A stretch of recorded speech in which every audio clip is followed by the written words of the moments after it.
তারাও সহনীয় পর্যায়ে ছিল, কিন্তু হুট করে আমাদের উপরে 3টা টিয়ার শেল মারা হয়েছে, 2টা সাউন্ড গ্রেড মারা হয়েছে। আমরা তো শিক্ষক, আমরা সমাজে আমরা তো শিক্ষক, আমরা এখানে মানবতার প্রতীক, আমরা বাচ্চাদেরকে শিক্ষা দেই।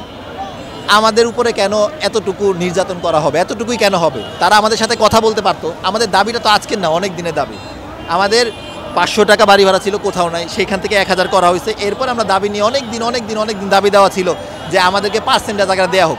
গেল 13 আগস্টে আমাদের দাবি ছিল যে আমাদের 20% বাড়ি ভাড়া দেওয়া হোক, এবং তারা আমাদেরকে এটা আশ্বস্ত করেছিল পার্সেন্টেজ আকারে তারা বাড়ি ভাড়া দিবে। বাট 5ই অক্টোবর হুট করে একটা প্রজ্ঞাপন আসলো, আমাদেরকে মাত্র 500 ভাড়া দিল। তার মানে কি, আগে 1000 টাকা ছিল, এখন 1500 টাকা বাড়ি ভাড়া দেওয়া হলো। মাত্র 1500 টাকা। বাংলাদেশের কোথাও কি 1500 টাকায় বাসা পাওয়া যায়? একটা এক রুমের বাসা বস্তিতেও পাওয়া যায় না। তাহলে শিক্ষকদের উপর কেন এত অমানবিক আচরণ করা হচ্ছে, এবং হুট করে কেন পুলিশ আমাদের উপরে আক্রমণাত্মক হয়ে পড়লো জানি না আমি। আমাদের কয়েকজন শিক্ষককে ধরে নেওয়া হয়েছে, আমাকেও ধরেছিল, কিন্তু আপনাদের সাংবাদিক ভাইদের জন্য আমাকে ছেড়ে দেওয়া হয়েছে। জলকামান আপনারা দেখেছেন যে জলকামানও নিক্ষেপ করা হয়েছে। আমাদের তো ছোট্ট একটা দাবি, পার্সেন্টেজ আমাকে বাড়ি ভাড়া দেওয়া হবে। পে স্কেল হয়েছে 15 সালে, 10টা বছর পার হয়ে গেছে, আমাদের কোনো পে স্কেল হয় না।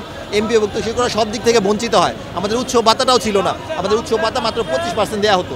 তাও আবার কি আজ থেকে 15 বছর আগেই 25% করা হয়েছে, এর মাঝখানে কিন্তু বাড়া হয়নি। এই তত্ত্বাবধায়ক সরকার আমলে আমাদেরকে আরও 25% বাড়া দেওয়া হয়েছে, কিন্তু আমাদের কর্মচারীরা যারা আছেন তারা তো আসলে আরও গরিব, তাদেরকে তো আরও বেশি বোনাস দেওয়া আছে, তাদের 75%। এই দাবি তো আমাদের এখন দাবি হলো 20% আমাদের বাড়ি ভাড়া দিতে হবে, আমাদের 75% কর্মচারীদের উৎসব ভাতা দিতে হবে, সাথে আমাদেরকে 1500 টাকা চিকিৎসা ভাতা দিতে হবে। এবং এই আন্দোলনটা নিয়েই বাংলাদেশের বিভিন্ন জায়গা থেকে কিন্তু শিক্ষকরা আমরা এসেছি, এবং আমরা কিন্তু কোনো ধরনের জনদুর্ভোগ, কোনো কারো সমস্যা হোক এটা চাই না। আমাদের কলেজে স্কুলে আমরা যারা এসেছি, আমরা কিন্তু এমনভাবে ব্যবস্থা নিয়ে এসেছি যাতে আমাদের স্কুলে কোনো ক্লাস বন্ধ না হয়, আমরা যাতে আমাদের কলেজে ক্লাসগুলো ঠিকমতো হচ্ছে, আমাদের সকল স্কুলের কর্মকাণ্ডগুলো ঠিকমতো চলছে।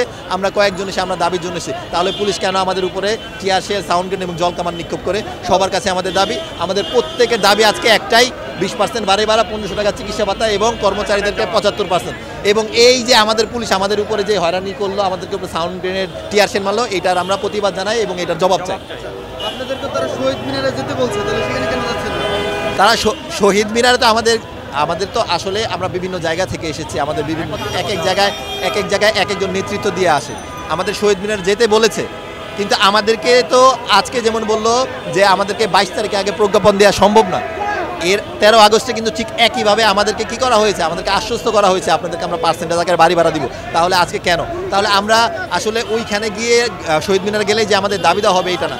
আমাদের অবস্থান কর্মসূচি আমাদের দুই দিকে আছে, আমাদের কিছু গ্রুপ শহীদ মিনারের দিকে চলে গেছে, কিছু কিন্তু আমরা এখানে আছি। তো আমাদের দাবিটা লাগাতার চলবে যতক্ষণ পর্যন্ত প্রজ্ঞাপন না হয়।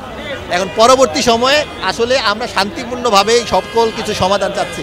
আমরা চাচ্ছি না আমাদের ছাত্রছাত্রীদের কোনো ধরনের সমস্যা হোক, আমাদের প্রশাসনের হোক এবং আমাদের হোক। আমরা যেমনটা আমাদের সকল স্কুল কলেজে কিন্তু এমনভাবে আমরা সিস্টেমটা একটু আগে আমি বলেছি, ক্লাস চলছে, ক্লাসের জায়গায় আমরা কিন্তু সেখান থেকে কিছু শিক্ষকরা এসে এই দাবির জন্য এসেছি।